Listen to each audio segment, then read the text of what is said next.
Hola, sí, probando, probando. Estamos una vez más aquí para grabar otra sesión de WhatsApp Prof, de hacer una pequeña traducción de estos temas tan importantes que nos acercan al fin del tiempo. Esperamos sea del gusto de ustedes y bienvenidos.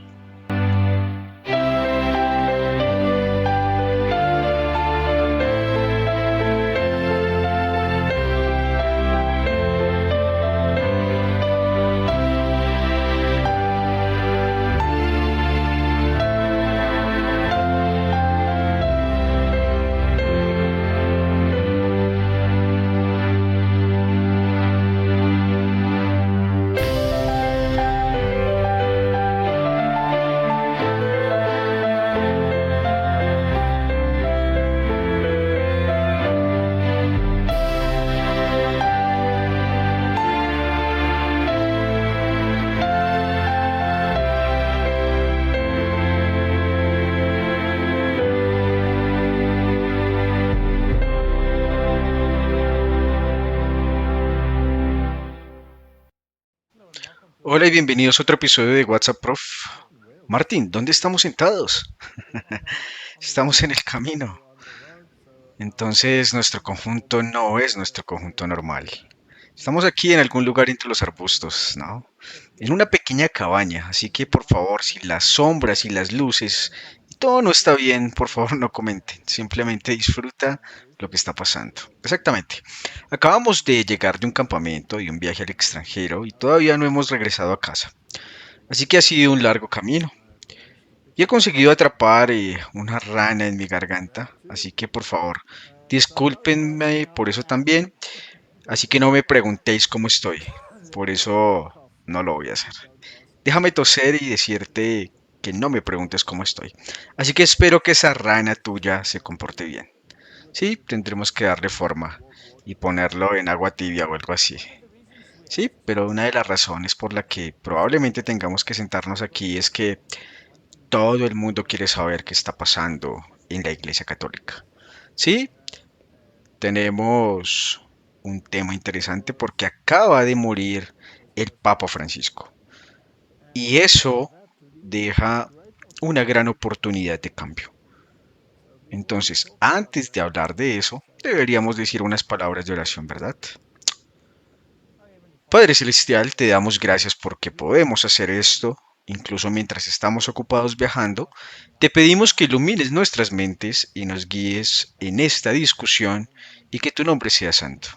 Seas glorificado en el nombre de Jesús. Amén. Pero este es un momento muy fascinante, ¿sí? Incluso el cardenal Dolan insinuó que fue casi como un momento especial, como una intervención divina para un tiempo como este, y que no podría haberlo coreografiado mejor. Así que es algo muy extraño de decir, ¿no? Es especialmente de alguien que murió y alguien con la estatura que tenía el Papa Francisco. Y hay algunos puntos muy interesantes que se han planteado en los medios. Y esos puntos me resultan fascinantes. Este papa, él era un papa post-Vaticano II, ¿no? Un defensor muy firme del Vaticano II. Después del Vaticano II y había muchos cardenales y muchos teólogos y muchos laicos y ministerios que ciertamente no estaban contentos con las desviaciones que estaba tomando la iglesia, particularmente desde que el Papa Francisco estaba vehemente en contra de la misa en latín. Incluso prohibió que se utilizara la misa en latín a menos que hubiera razones muy estrictas o se dieran permisos para ello. ¿Podrías explicarnos qué es la misa en latín? Bueno, como su nombre lo indica, se habla en latín y hay ciertas tradiciones que están asociadas con la misa latina. Por ejemplo, la misa en latín era tradicionalmente pronunciada por el sacerdote, no de cara al público, sino incluso mirando hacia el este. Ahora, eso es muy interesante, porque la Biblia tiene mucho que decir acerca de mirar hacia el este, ¿no? Y en Ezequiel tenemos advertencias contra los fariseos y los líderes del templo, que solían adorar hacia el este. Y la mayoría de las iglesias están construidas en esa dirección, si te das cuenta, en cualquier caso mirando hacia el este, y esa era una cultura pagana de adoración al sol, ¿no? Por lo que mucho paganismo y cristianismo experimentaron sincretismo y se produjo mucha mezcla. Y es fascinante que muchas de las iglesias en realidad están construidas sobre sitios paganos y están sobre esos cimientos de sitios paganos. Incluso el propio Vaticano y esta adoración hacia el este era una tradición antigua, pero estaba impregnada de paganismo, ¿no? Era contrario a lo que decían en las escrituras. Así que la misa en latín se decía en latín. Por supuesto que la gente no entendía latín. Así que añadió un aire y una atmósfera de misticismo. Bueno, al procedimiento y de supremacía hacia el sacerdote porque nadie podía entenderlo, correcto. Ahora bien, hubo mucha discusión sobre cómo debía compartirse la misa con la congregación. Y originalmente, por supuesto, la misa era de dos tipos. En otras palabras, la congregación compartió el vino y el pan, pero luego lo cambiaron a un solo tipo. Así que la congregación ya no recibía el vino, sino solamente, bueno, tú ya sabes. En sí, no era el pan partido, era una cosa redonda y se colocaba en una custodia que tenía una especie de media luna. E incluso cuando desfilaban por las calles también se colocaban una custodia. Ahora bien, eso también proviene de orígenes paganos, porque la luna falciforme representaba el vientre de Semiramis. Y dentro de ese vientre se representaba el nacimiento del dios Sol. Así que fue una cultura antigua que incorporaba el cristianismo y se mezcló como una forma sinratística de culto. Entonces, Martín, originalmente Jesús usó pan simple sin levadura y usó vino sin fermentar. Dentro del sistema católico más tarde el vino sin fermentar también fue reemplazado por vino fermentado. Bíblicamente eso tampoco tiene ningún sentido porque la levadura o fermentación era símbolo de pecado. Así que si el pan tenía que ser sin leudar, entonces el vino tenía que ser sin fermentar, porque era un símbolo del pecado. Y en Cristo no había pecado. El otro problema fue que a lo largo del tiempo, la misa fue considerada una una recreación precisa de lo que sucedió en la cruz. Y el otro problema fue que luego introdujeron la idea de que era el sacrificio real. Por tanto, el pan tenía que ser transubstanciado en el cuerpo mismo de Cristo. Así que no era un mero símbolo del pan, ahora se convirtió en el cuerpo real de Cristo. Así que cuando participaste de ello, participaste del cuerpo de Cristo. Y la misa se leía con mucha regularidad todos los días y por supuesto en varias congregaciones, distritos y zonas horarias. Más tarde resultó que no hay un segundo en el mundo en que no se lea alguna misa en alguna parte. Seguro. Lo que significa, por supuesto, que el sacrificio real de Cristo se repite cada segundo en algún lugar del mundo o de esta tierra. Ahora, eso es una blasfemia. Bueno, Martín, creo que tienes razón, porque la Biblia dice que con un solo sacrificio nos hizo perfectos para siempre. Cuando miramos estas cosas tenemos que ver qué va a pasar con la Iglesia Católica Romana ahora. Porque desde 1962, el Vaticano II, ha habido este movimiento para aceptar las diferentes iglesias, ya no como apóstatas, sino como hermanos separados. E iban a regresar a la iglesia y ese era todo el objetivo del movimiento ecuménico. Y el movimiento ecuménico no fue creado para los católicos, porque eran la iglesia madre. Tenía su propio movimiento que consistía en combinar las iglesias. Pero el movimiento ecuménico se concentró en el protestantismo para hacerlos llegar a la posición de regresar al redil, no necesariamente aceptando las doctrinas, porque son irreconciliables. Sí, no se puede reconciliar la doctrina protestante con la doctrina católica. No, no puedes reconciliarlos.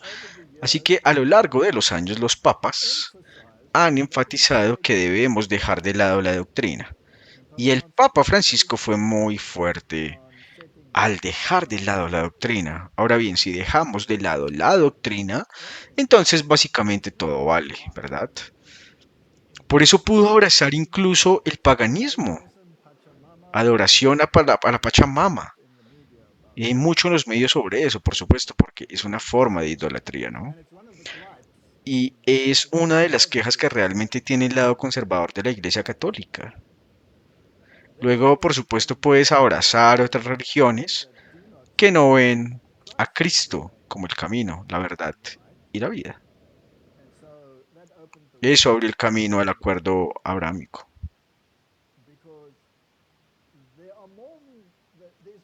Porque hay más de un camino, según el Papa Francisco, para acercarse a Dios. Ahora bien, ¿es ese Martín bíblico? ¿Es eso bíblico? Porque la Biblia dice que solo hay una manera de acercarse a Dios, y es Cristo, ¿no? Entonces, ¿puede una organización que es teológicamente cristiana unirse con una organización que niega el cristianismo?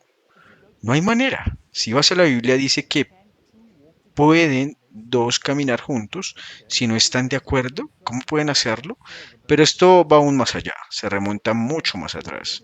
Si queremos ver lo que está sucediendo ahora dentro de la Iglesia Católica Romana, entonces tenemos una oportunidad increíble de ver el cumplimiento de la profecía.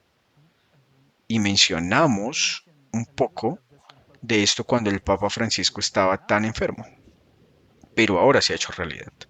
Ahora, como tú mencionaste, hay una muy buena oportunidad de ver que esto se desarrolle. Y luego, por supuesto, están aquellos que sostienen la opinión de que el Papa Francisco sería definitivamente el último papa.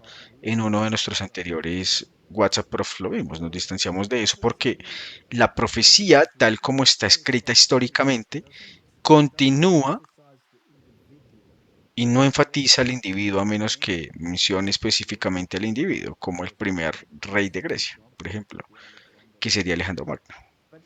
Pero son los principios que se mencionan en la Biblia. Así que tenemos que mirar esto desde las raíces históricas de lo que está sucediendo y por qué el catolicismo comenzó a convertirse en el movimiento cristiano más poderoso. Digamos que los cristianos omitieron las comas y de alguna manera invadieron a todos los demás y luego la reforma protestante le dio un revés y aclaró las cosas.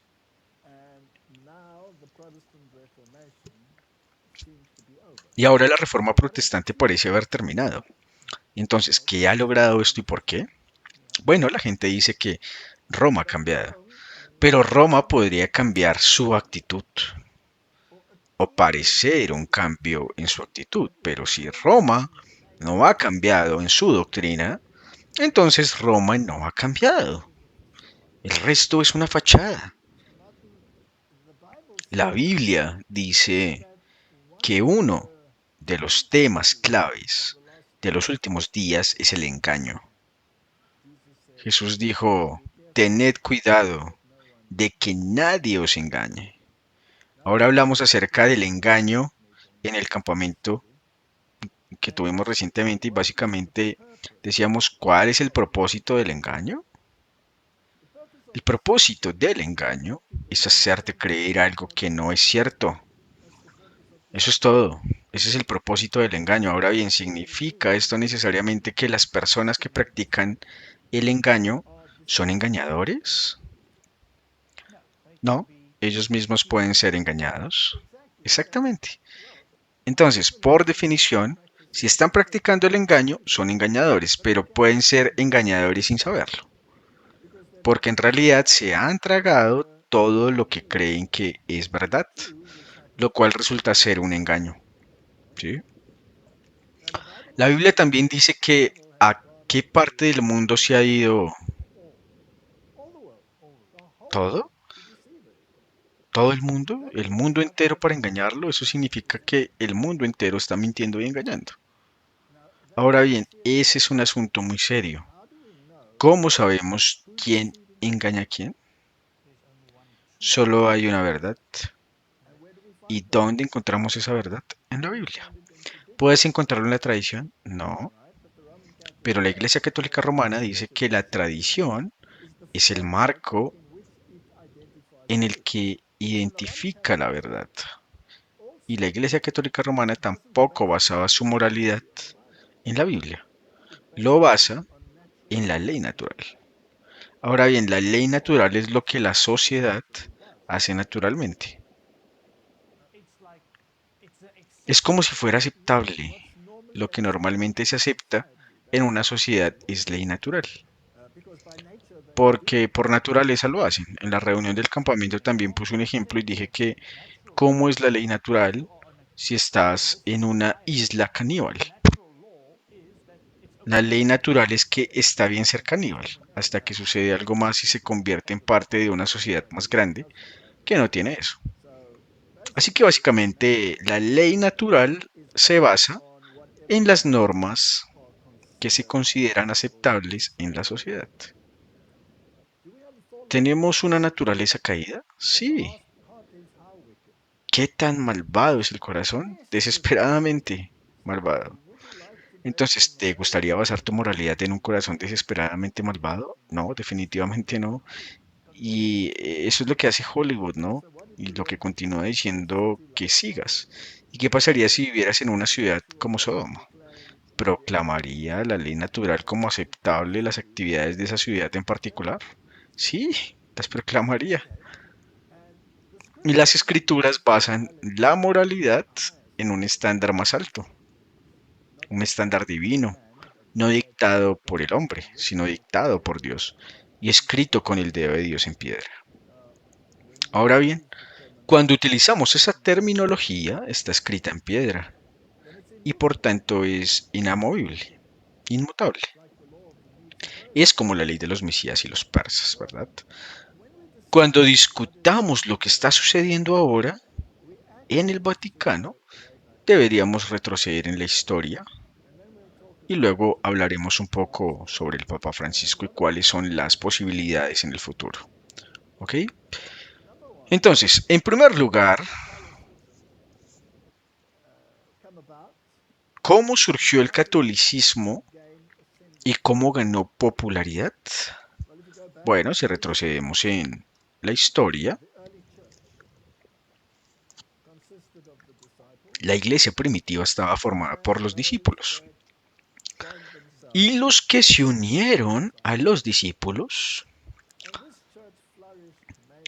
también estaban ahí. Y esta iglesia floreció principalmente en el este. Así pues, la sede del cristianismo estaba en Antioquía y luego a medida que se extendía también se extendió a otras regiones y luego también a Roma. Ahora es interesante que la Iglesia Católica Romana era solo una iglesia en Roma. y el emperador romano todavía gobernaba desde Roma. Y los judíos estaban constantemente en guerra, los celotes, con los romanos, y los romanos finalmente se hartaron. Así que sitiaron Jerusalén y en el año 70 Jerusalén fue destruida por Tito. Bien. Y lo interesante es que los judíos no cesaron sus operaciones porque su esperanza era que el reino les fuera dado. Ellos aplicaron malas promesas. Y lo que ellos consideraron la segunda venida fue lo que se apropiaron para sí mismos, donde serían recibidos por el reino, uno terrenal, y negaron totalmente la primera venida, que debía establecer el reino, de aceptar a Cristo y alejarse de la transgresión. Así que eso no era parte de su programa. Incluso algunos de los discípulos tenían esta mentalidad. Eso es todo. Hasta ese momento estaban decepcionados porque Jesús fue crucificado y uno de ellos incluso era un fanático. Uno que estaba realmente decidido a acabar con los romanos, ¿no? En cualquier caso, no detuvieron sus ataques casi como ataques terroristas contra legiones o soldados romanos y acosaban constantemente a los romanos. Y justo después del año 150 después de Cristo, el emperador que gobernaba entonces era Adriano. Y el emperador Adriano estaba hasta las narices, así que hubo una segunda destrucción de Jerusalén, aún más severa que la primera,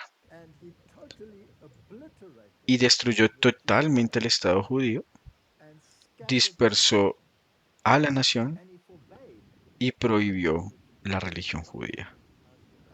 Entre otras cosas, prohibió la observancia del sábado.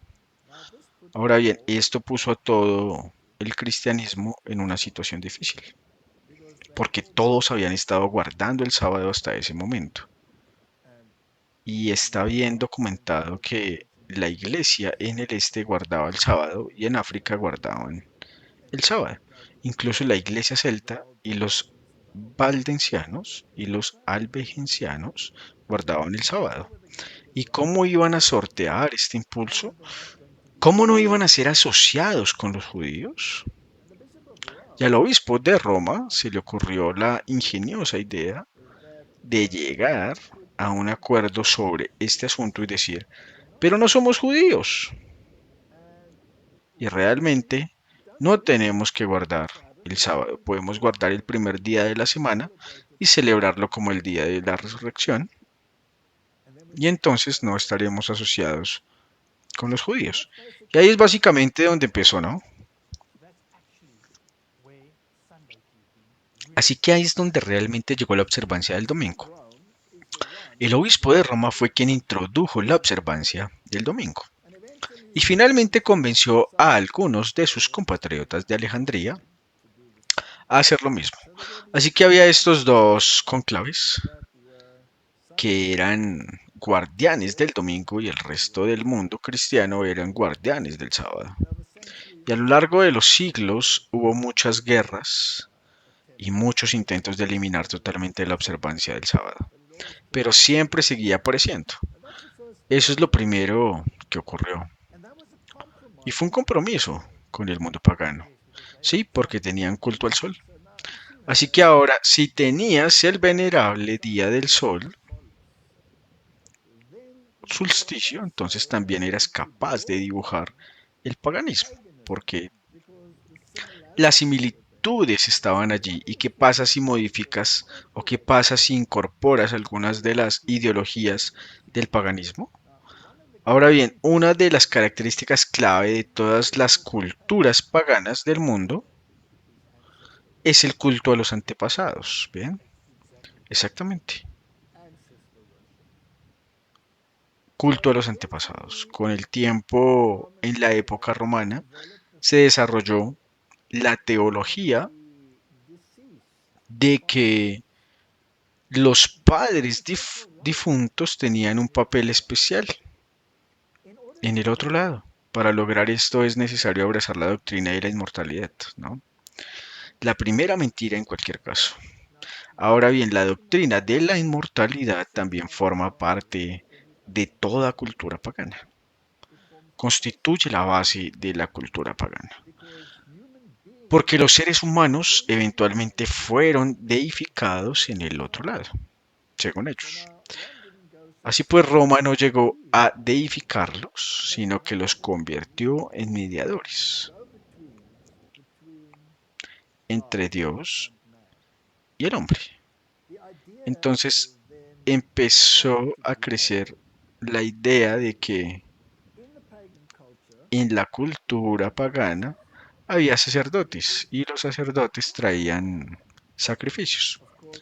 Por supuesto, dentro de la religión judía también había sacerdotes, también trajeron sacrificios y la Biblia nos dice que cuando Cristo fue sacrificado una vez por todas, el sacerdocio, el sistema de sacrificios dejó de existir.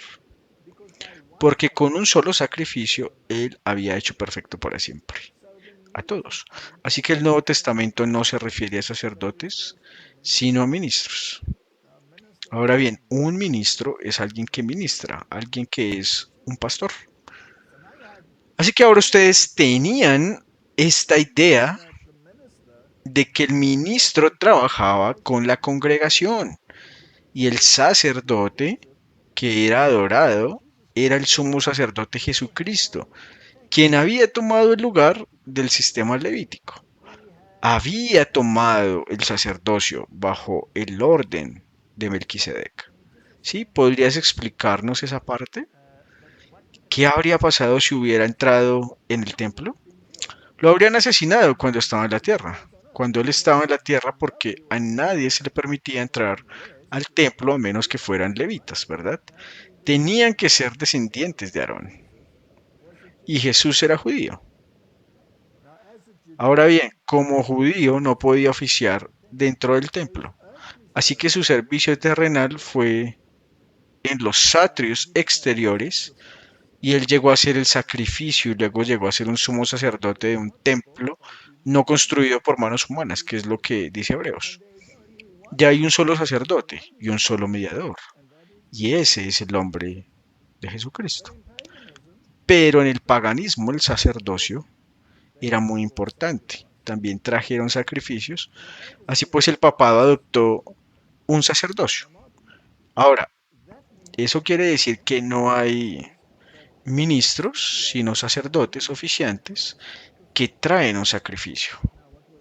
Pero ahora, ¿cuál fue el sacrificio?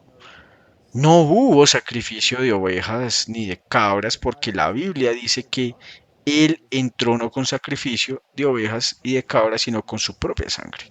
Jesús entró en el lugar santo a través de su sangre. Así se desarrolló la filosofía y la teología de que el anfitrión de la última cena era el sacrificio.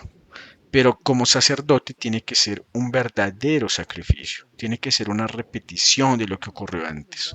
Y aquí fue donde se desarrolló todo este tema de la transubstanciación, de que el pan se convirtió en el cuerpo literal de Cristo y el vino en la sangre literal de Cristo. Eso está casi bien, pero para decirlo pues muy claramente es difícil, ¿no? Es como el canibalismo. Y por supuesto entonces surge un problema. Si entregas el cáliz de alguien a alguien y pasa a través de la congregación como fue al principio, ¿qué pasa si alguien lo derrama? Eso sería un desastre, ¿no? Porque ahora derramaste la sangre literal de Cristo. Y así se decidió no dar el vino a la congregación, sino que solamente el sacerdote participaría de él. Entonces podrías controlar la situación. Así es como esto evolucionó con el tiempo. Ahora, los muertos, los antepasados, ya estaban intercediendo en nombre de la humanidad. Y luego, por supuesto, tenían la doctrina de la marología. Y el papado desarrolló esta doctrina de la marología. Ahora, la Biblia nos dice que María, la madre de Jesús, nació bajo la ley. Bien, ella nació bajo la ley. Eso significa que ella nació bajo la condenación de la ley. Y eso significa que ella necesitaba redención como todos los demás. Ahora, Roma desarrolló la teología de que Dios es tan santo, Jesús es tan santo, que no podría haber venido en un vaso que tuviera una naturaleza caída. Eso simplemente no es concebible bajo ese tipo de pensamiento. Y así se les ocurrió la idea de que María, por algún decreto milagroso, debió haber sido declarada inmaculada. Ok, algunas de estas doctrinas, Martín, solo se convierten en doctrina. Siempre fueron doctrinas, siempre les enseñaron, pero nunca los declararon infalibles. Algunos de estos acontecimientos solo ocurrieron en el último siglo o dos. Entonces las doctrinas han ido desarrollándose con el tiempo. Y María fue declarada inmaculada por decreto de Dios para que pudiera dar a luz a Cristo. Ahora bien, por esto Él estaba por encima de la humanidad. Él no llegó hasta el fondo de la humanidad.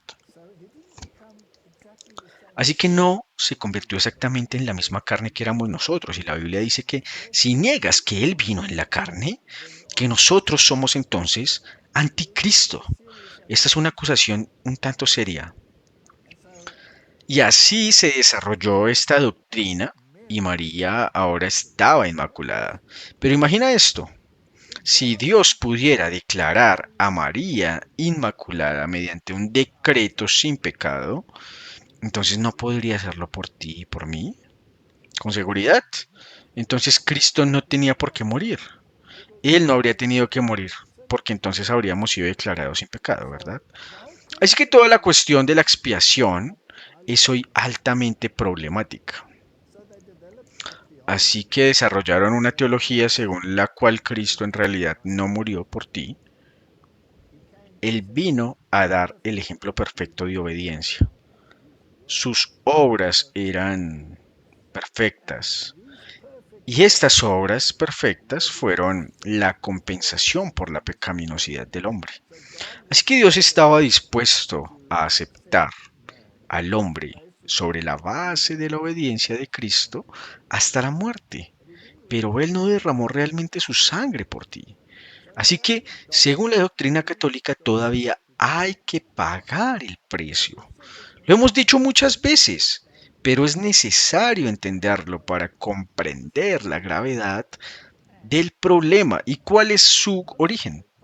Probablemente también esté pegando bien, ¿no? Entonces, Martín, lo que sucedió es que el sistema católico romano aceptó la doctrina pagana de la purgación, el purgatorio, donde los pecados que son perdonados son pagados. Así que en otras palabras, si has sido pecador, entonces tienes que confesar tus pecados. Pero no puedes confesárselos a Dios porque Él está allá arriba. Para poder hacer eso es necesario un intermediario. Y aquí es donde entra el sacerdote, ¿no? Y donde entran los antepasados, toman el lugar de Cristo. Ellos toman el lugar de Cristo, así es. Se convierten en intercesores. Y en el caso de María, llega a ser tan supremo que las llaman corredentoras. Así que no puedes hablar o ir a Jesús directamente, tienes que pasar por uno de estos. En el pensamiento católico romano, el pecador que se aventura directamente hacia Cristo lo hace con temor y aprensión. Entonces se le emplea la mediación de la madre y ella se la presenta al hijo. ¿Y qué hacen con todos aquellos que están tan agobiados y pueden venir a Cristo? No tienes que ir y confesarte con un sacerdote, eso es lo que tienes que hacer. La decisión del sacerdote de perdonar o no perdonar tiene procedencia y según la teología católica Dios tiene que suscribirla. Así pues el sacerdote alcanza ahora una posición más elevada en la tierra, que el mismo Cristo incluso. Así fue como esta doctrina empezó a desarrollarse. Ahora bien, hubo un pequeño cambio en el pensamiento sobre la purgación. Si eras un pecador y reconociste tu pecado, fuiste a un sacerdote y confesaste tus pecados, y el sacerdote te dio una penitencia, en otras palabras, algo que tenías que hacer para corresponder, tuviste que pagar por ello. Así de simple. Una vez que empiezas a pagar por algo, Martín, ya no es un regalo gratuito, ¿verdad? Así que tenías que hacer algo a cambio. Y luego, cuando moriste, fuiste al purgatorio. Tu pecado fue perdonado, pero no fue pagado en su totalidad. Así que había que quemarlo en el purgatorio. Y en la teología católica, ese proceso puede llevar mucho, mucho tiempo. Y la teología creció hasta el punto que la gente estaba aterrorizada del purgatorio porque iban a pasar tal vez un milenio en el purgatorio sobre la base de una vida corta aquí en la tierra.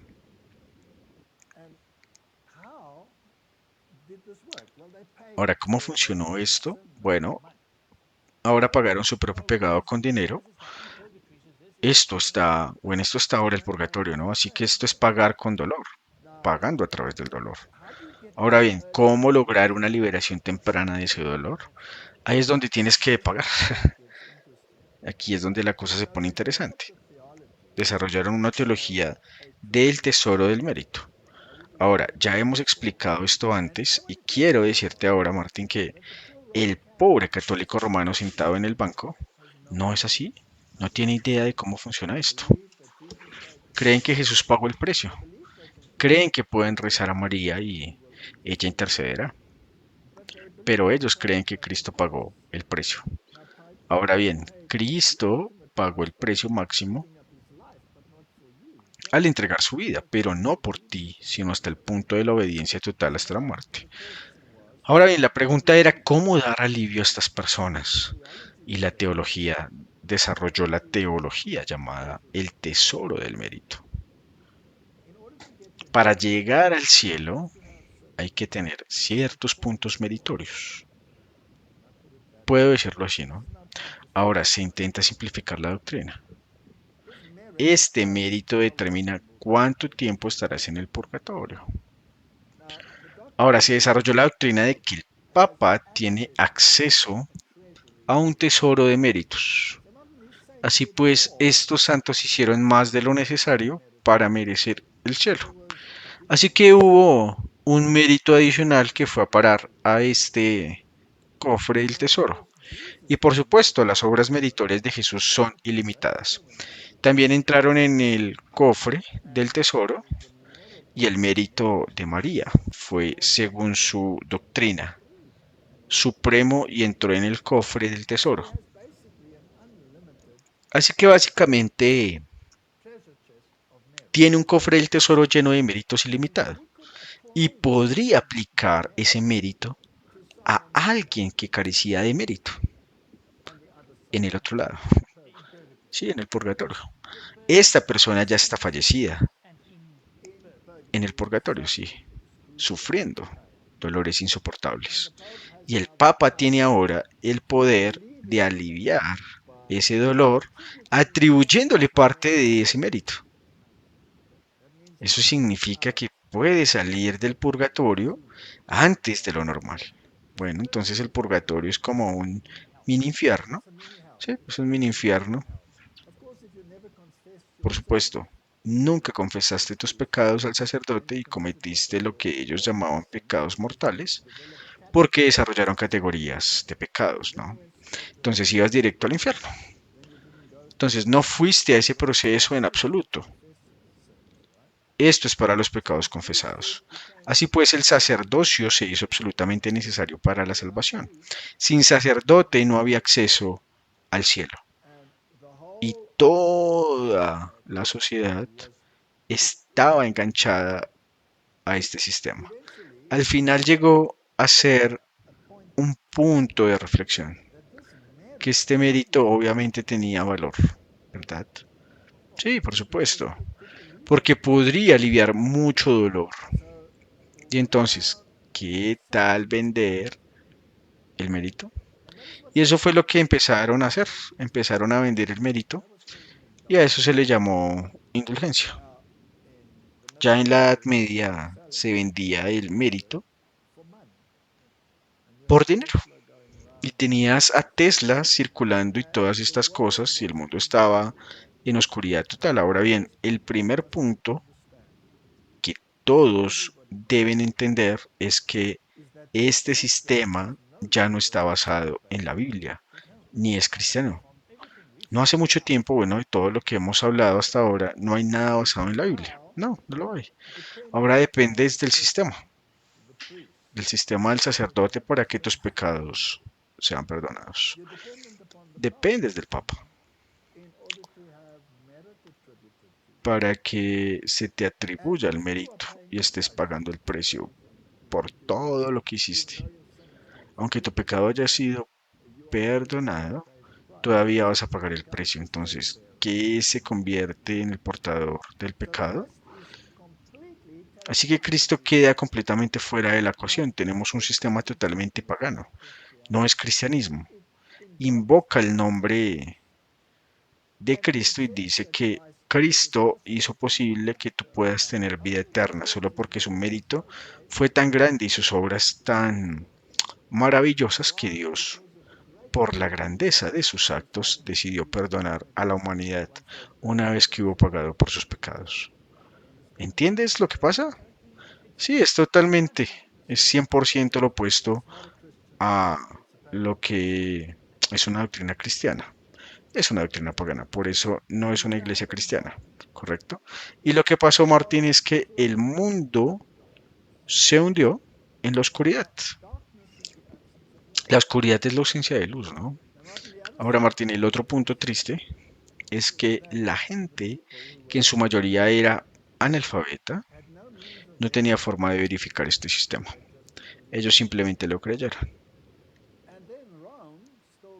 Y luego Roma todavía enterró las escrituras en latín que nadie hablaba. Y entonces era una religión muy mística.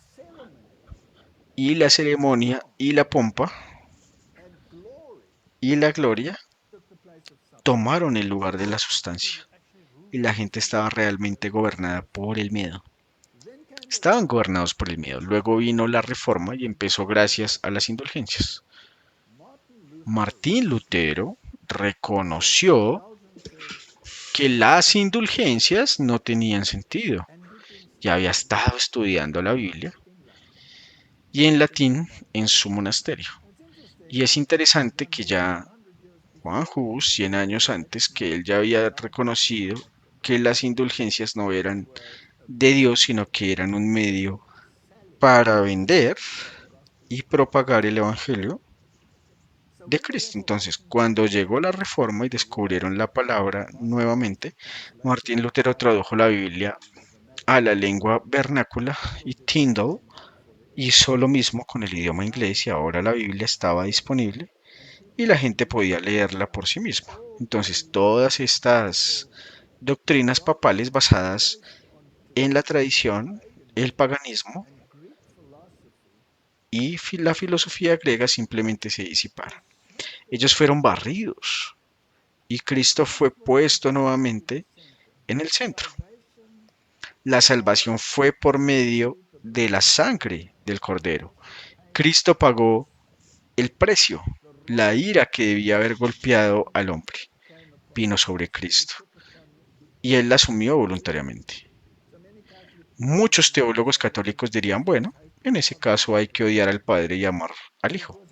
Pero fue una decisión conjunta. Ellos tomarían el precio, pagarían el precio y Cristo se haría pecado por nosotros. Por eso Moisés tuvo que levantar la serpiente, no porque la serpiente sea tu salvador, sino porque Cristo se hizo pecado por nosotros y pagó el precio y sin derramamiento de sangre no hay perdón de pecados. Y cuando esa cortina se rasgó, tuviste acceso directo al trono. Ya no había más sacerdocio, se acabó. Ahora tenías ministros y estaban al mismo nivel que la congregación. Nadie estaba más alto, era solo una jerarquía. pero no era un señorío. No os enseñoréis los unos de los otros, dijo Jesús. Así que es un sistema totalmente diferente. Y la Reforma Protestante poco a poco lo comprendió, pero entonces no puede haber misa. Tenemos que volver a la comunión, porque no puede haber transubstanciación, porque eso tenía un sacrificio real que requería un sacerdote y un altar. Entonces, el protestantismo echó todos los altares de las iglesias y quedaron con el mensaje simbólico normal de la cena del Señor, conmemorando un acto de Dios que ya se había realizado. ¿Estás conmigo? Sí. Eso inició una guerra. Cristo estaba de nuevo en el medio. No existía tal cosa como una misa, no existía tal cosa como el culto a los antepasados y no había ningún santo en el cielo como mediador. María nunca podría ser mediadora porque hay un solo mediador entre el hombre y Dios, y el hombre Cristo Jesús. Así que aquellas eran enormes diferencias doctrinales que no se podían superar. ¿Cómo se conectaron? Bien, Roma levantó otros poderes, los jesuitas entre otros, y la idea era crear una contrarreforma. Así que utilizaron el teatro, y el teatro jesuita se convirtió en la norma en la que trajeron el paganismo y lo mezclaron con otras ideas y comenzaron a apoderarse de la educación. Y finalmente llegaron tan lejos en Inglaterra como para introducir en la Universidad de Oxford el movimiento de Oxford y todo lo que había sido desechado, los altares y las imágenes lentamente regresaron porque la humanidad quiere ver algo, quiere tocar algo, quiere poder confesárselo a alguien, entonces se siente mejor. Mientras que con Jesús hay que hacerlo por fe. Y no es que no quieran eso, ellos no quieren eso. Toda la doctrina de la justificación. ¿Cómo eres justificado? Eres justificado solamente por la fe en la sangre expiatoria de Cristo. Así se disiparon los tiempos oscuros, la luz de Cristo vino al mundo y el mundo floreció. Luego vino el movimiento de Oxford. Luego vino el movimiento ecuménico y a lo largo de los siglos, mordiendo el tiempo, Roma fue minando el protestantismo. También bajo un disfraz que al final creo Martín que no solo fermentaron, sino que en realidad estuvieron detrás de la completa liberalización de la humanidad y del total desprecio por cualquier ley divina o humana, resultando en un caos que la humanidad no puede soportar. No, ellos en realidad son los instigadores de todo esto, así que fueron ellos mismos quienes hicieron oscilar el péndulo, ¿sí? Hacer absolutamente lo que quieras es toda la ley. Eso fue en la Revolución Francesa. Y luego permitieron que los gobiernos tuvieran esta actitud liberal de que nadie tiene el control y la humanidad comenzó a degradarse. Y ahora estamos en el punto donde el péndulo debe volver a oscilar. Ahora permítanme leerles algo del espíritu de profecía y luego llegaremos al Papa Francisco. Bueno, solo quiero mencionar que mencionamos este péndulo probablemente desde el principio y luego ya se ha movido en la esfera política. Correcto. Ahora déjame leerte algo. En primer lugar, esto surge de la gran controversia, o el conflicto de los siglos, entre los que fueron llamados a conducir a la Iglesia desde las tinieblas del papado hacia la luz de una fe más pura. El primero fue Martín Lutero, celoso, ardiente y devoto, que no conocía otro temor que el temor de Dios y que no reconocía otro fundamento para la fe religiosa que las sagradas escrituras. Lutero fue el hombre de su tiempo. Por medio de él Dios realizó una gran obra para la reforma de la iglesia y la iluminación del mundo. ¿Sí? Ahora, Continuemos. Así pues, este sistema pagano fue barrido en grandes zonas del mundo por el protestantismo.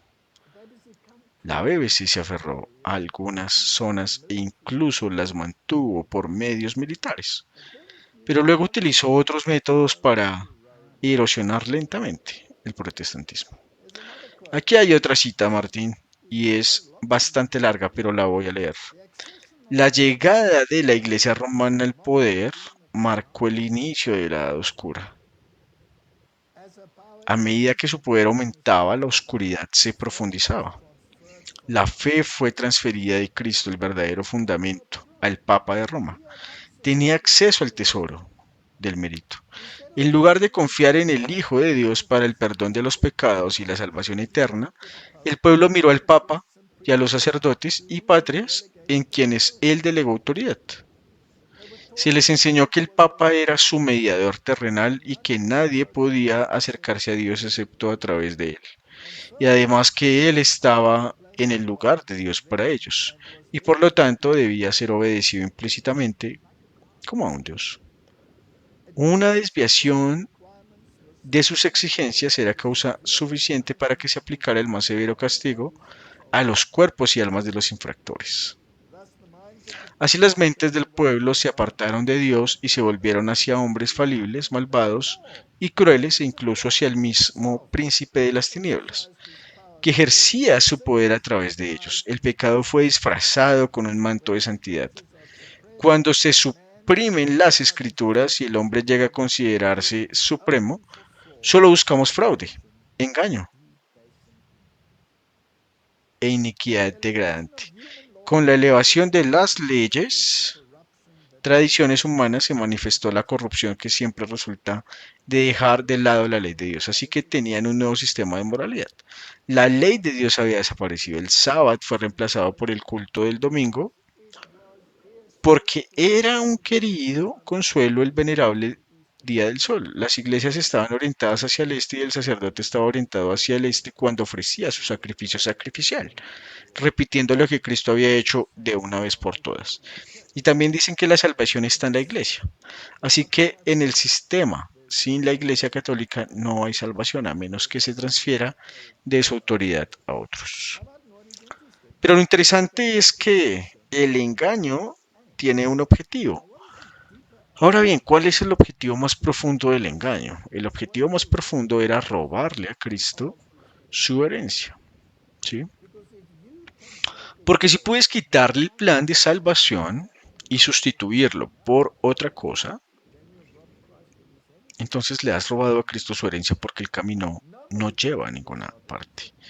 Nadie viene al Padre sino por mí, y era un sistema totalmente nuevo.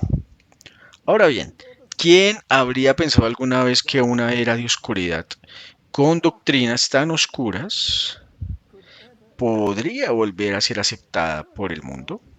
Seguramente la oscuridad debería haber sido barrida para siempre. Bueno, el sistema de la Iglesia Católica Romana ve esos años o esos siglos como oscuros. No, los ven como luz. Y eso lo veremos en un momento. He aquí otra cita del conflicto de los siglos, página 572, párrafo 3. Se ha demostrado que un día de gran oscuridad intelectual es favorable para el éxito del papado. Todavía se demostrará que un día de gran luz intelectual es igualmente favorable para su éxito. Ahora quiero empezar por ahí, ¿sí? Con el Papa Francisco. Teníamos un papa que era ultraliberal, ¿no? Se le puede llamar un papa despierto, ¿sí? Y los medios de comunicación y los conservadores estaban muy enojados con algunas de sus actividades, particularmente con la prohibición básica de la misa en latín, excepto para algunas órdenes que estaban particularmente arraigadas en esa actividad particular. Y luego su concienciación, su postura sobre los hombres y las mujeres, la comunidad LGBTQ+, el aborto y todos estos temas, y permitió que incluso presidentes pro aborto participaran en la misa. lo que en cualquier caso es un sacrificio sacrificial. Y Martin, este fue el apogeo, el punto culminante de la liberalización. Fue el pináculo. Lucharon durante tanto tiempo por este periodo en el que esto reinaría supremo y así llegó. Llegó un punto en que la gente ya no veía sentido al cristianismo porque se había vuelto ineficaz, permitiendo todo aunque fuera deportada. Y entonces la gente abandonaba las iglesias en masa. Las iglesias estaban vacías y algunos de ellos se convirtieron en pubs y algunos de estos se convirtieron en aquello, pero algunos de ellos estaban ahí conservados. Y en algunos de ellos se han hecho grandes reformas en los últimos tiempos porque se quemaron y serán reavivados, por así decirlo, porque el papado quiere conducir a la gente de regreso a lo que ellos llaman luz, la edad oscura. Eso es todo. Si lo comparamos con la Biblia es doctrina y luz. Por eso mencionamos la oscuridad total. Así que aquí teníamos a Benedicto, que era conservador. Otra palabra, solo, perdóname por interrumpir, pero otra palabra es tradicional. Sí, nada más que tradición, nada basado en la Biblia. Y luego tuvo su sustituto mientras aún estaba vivo, el Papa Francisco, y tenías la agenda superliberal. Y todos los superliberales lo amaban. Él era su héroe y los conservadores se fueron sintiendo cada vez más marginados, estaban muy descontentos. Ahora bien, si tomamos lo que está sucediendo en los Estados Unidos en este momento, hay un giro hacia el catolicismo liberal o un giro hacia el conservadurismo. Bueno, hemos hablado solo del gabinete y la gente de Trump, y la gente allí todos son católicos tradicionales conservadores, altamente católicos. Entonces, es teología del pre-Vaticano II. Así que ahora hemos tenido una teología post-Vaticano II y podemos llevar a la humanidad de regreso a una teología pre-Vaticano II. Entonces el papado habrá sido completamente restaurado a lo que era en la Edad Media. Exactamente. ¿No se curaría la herida? ¿Qué pasaría entonces si la Iglesia y el Estado regresaran y simultáneamente adoptaran la filosofía y la burla de su autoridad y la introdujeran en la sociedad? ¿No sería eso increíble? Lo haría.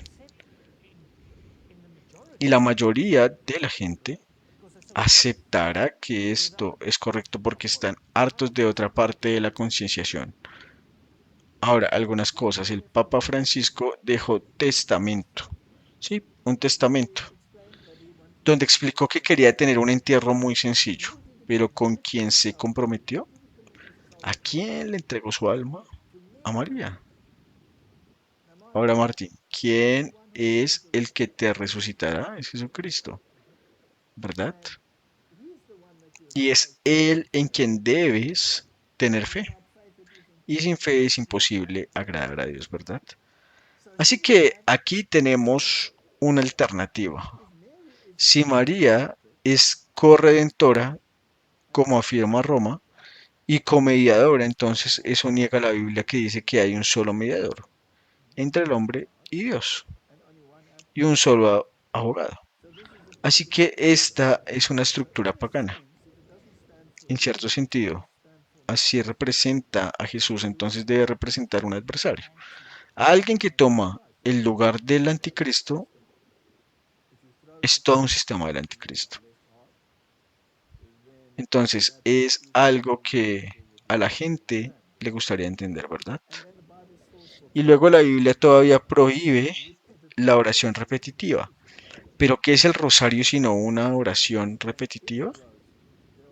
Y en el rosario hay 10 Ave Marías por un Padre Nuestro. Entonces, ¿quién nos ha precedido? María. Ahora bien, el Papa Francisco se comprometió con María, tal como lo hizo también el Papa Juan Pablo II. Entonces se encomendaron a María. Es un sistema del anticristo. Y Martín, ¿qué está pasando en Estados Unidos y en el gabinete? ¿No tuvieron recientemente una reunión en la que participaron los católicos? Eso es todo. Y en Mar-a-Lago, eso fue lo que pasó allí. Hubo una gran reunión de católicos para católicos y todos eran católicos tradicionales.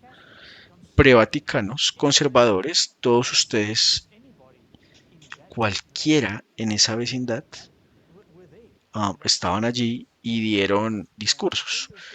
Y es interesante que durante el fin de semana de Pascua hubo esta reunión donde nuevamente se enfatizó a Cristo y Franklin Graham estaba entusiasmado por la transición que había tenido lugar. Exactamente. El año pasado había uno dedicado al transgenerismo. Ahora, lo que es más fascinante es que no es solo el gabinete el que se ha movido hacia el catolicismo tradicional, exhibiéndolo abiertamente en las celebraciones del miércoles de ceniza y etcétera, con un vicepresidente recibiendo la marca. Y el protestantismo no dice una palabra, nada, el protestantismo ya no existe. De hecho, lo aplaude, sí. Así que, Martín, ¿han regresado al catolicismo tradicional? Sí, y lo anhelan.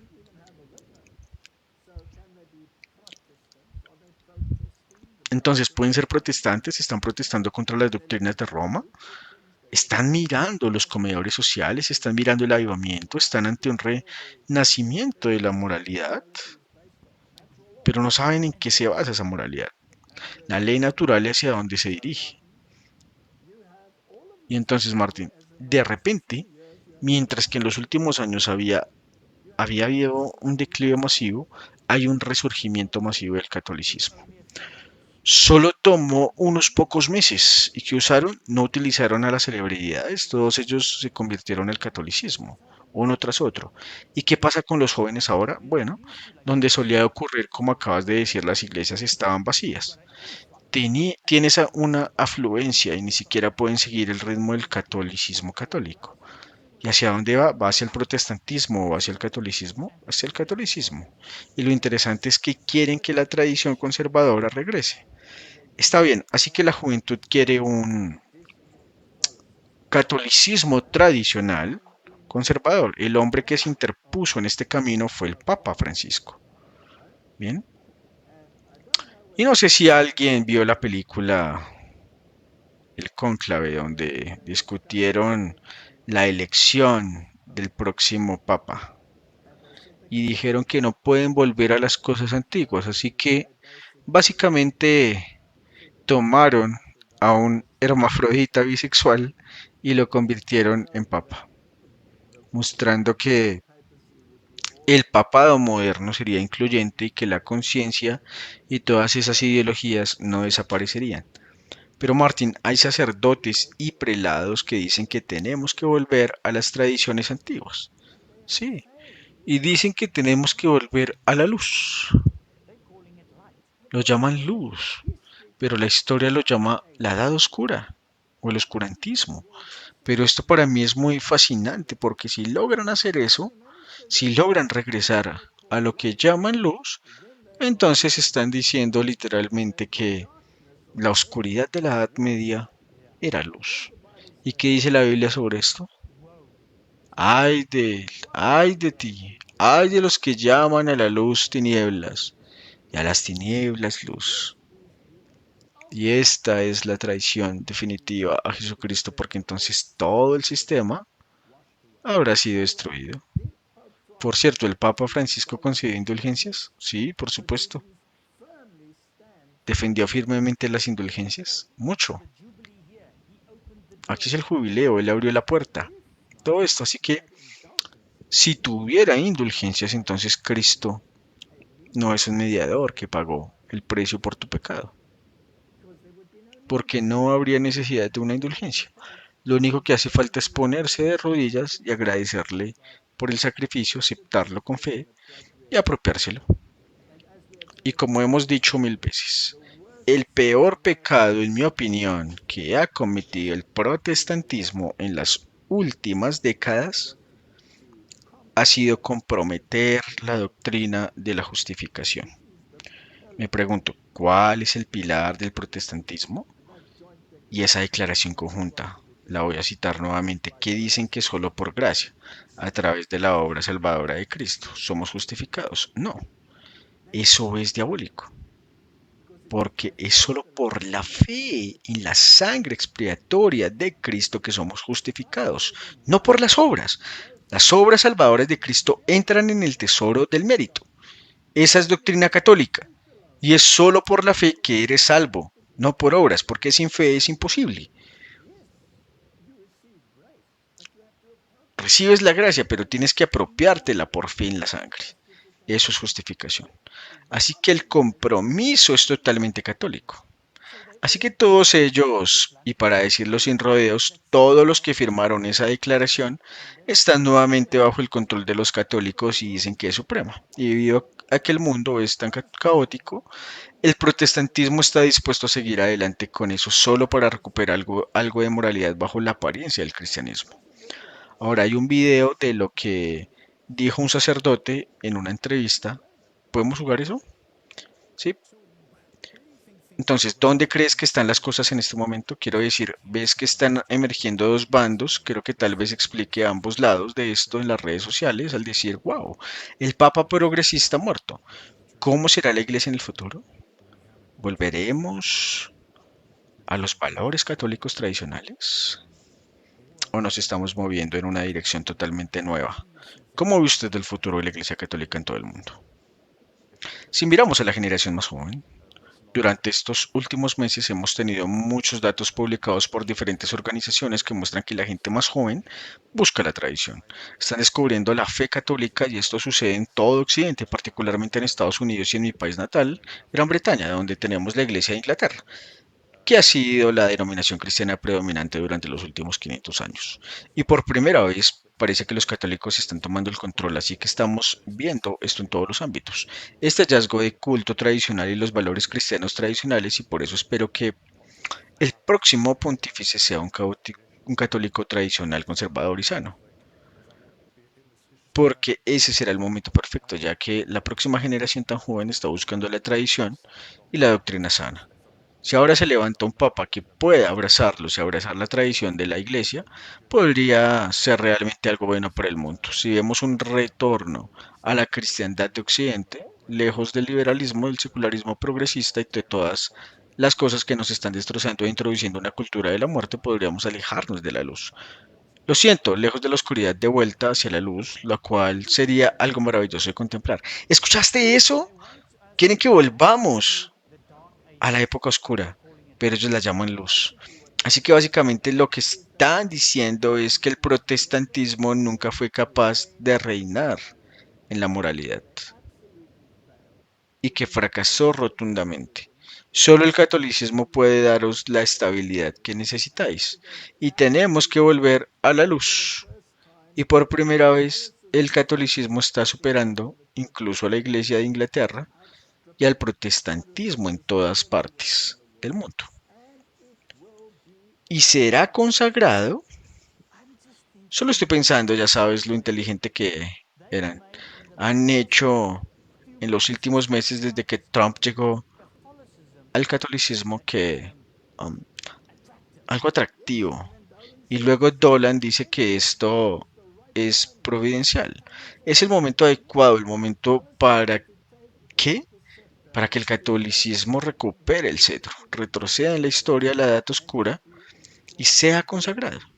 ¿Y quién lo consagrará? El espiritismo y el protestantismo lo levantarán como estandarte. Y el estándar de Dios, los 10 mandamientos, tal como están escritos, en piedra serán tirados en el polvo. Y el problema es que los protestantes están muy a favor de todo este movimiento porque, como acabas de mencionar, parece que esta moral es lo que quieren seguir, pero no lo hacen, dejan las doctrinas a un lado.